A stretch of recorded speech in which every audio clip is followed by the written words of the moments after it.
안녕하세요. 법도서 옥변 옥성기 변호사입니다. 반갑습니다. 안녕하십니까 변호사님. 예. 변호사님, 지난 시간에 대한조선 관련해서 말씀 주시기로 하셨는데, 한미관세 협상 타결 관련하여 미국의 마스가로 현대조선, 하나오션이 상한가를 치는 상황에서 8월 1일 회생 절차 후 다시 재상장된 대한조선이 공모 첫날 상한가를 쳤는데, 변호사님께서 이거에 대해서 말씀해 주시면 감사할 것 같습니다. 예, 한국경제 와우TV 최민정 기자의 기사 그리고 제 패친 글들을 섞어서 요약하여 또 말씀드리겠습니다. 법인세 세제 개편 등으로 검은 금요일이었던 8월 1일 코스피가 3% 넘게 하락하였지만 하반기 기업 공개 IPO 시장 최대어로 꼽히는 대한조선은 80% 넘는 상승세를 유지하고 있습니다. 국내 조선사 중에서 영업이익이 가장 높은 곳은 8월 1일 상장한 대한조선입니다.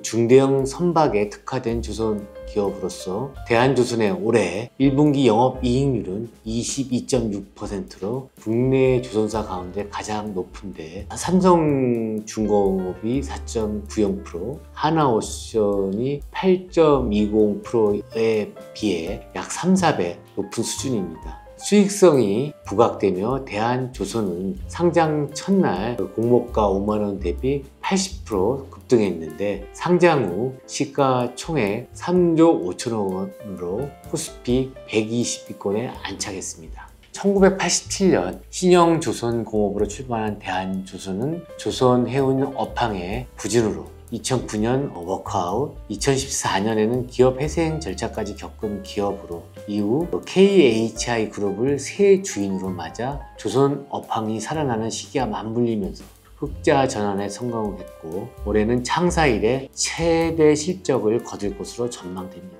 매출액 1조 2천억, 영업이익 2천억 원대를 바라보고 있는 것입니다. 수익성을 끌어올린 비결은 공정 내재화와 효율성입니다. 먼저 조선업의 핵심인 블록을 내부에서 제작해 바로 조달할 수 있도록 했고, 외부 변수를 줄이고 공정 일정을 안정적으로 관리할 수 있었습니다. 또한 텐덤 공법은 도크에서 한 척의 선박을 건조하는 동시에 여유 공간에서 후속 선박의 일부분을 함께 건조하는 것인데, 이 텐덤 공법을 활용해 도크 회전율도 높였습니다.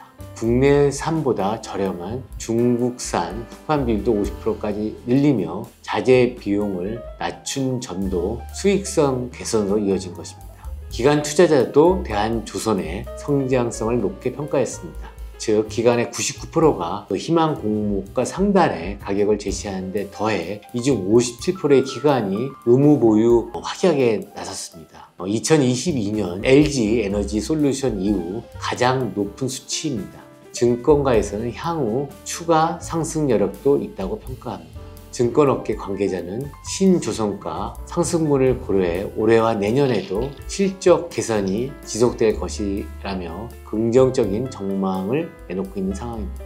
하지만 우려할 점도 있는데, 1년 뒤에는 최대 주주의 보호 예수 기간이 끝나 유통 가능 물량이 80% 가까이 늘어날 수 있다는 것입니다. 수급 부담이 주가에 악영향을 끼칠 수 있는 것입니다.